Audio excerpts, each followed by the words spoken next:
بسم الله الرحمن الرحيم.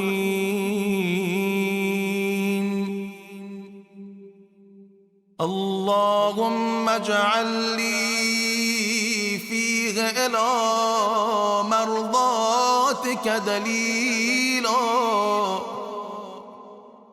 ولا تجعل للشيطان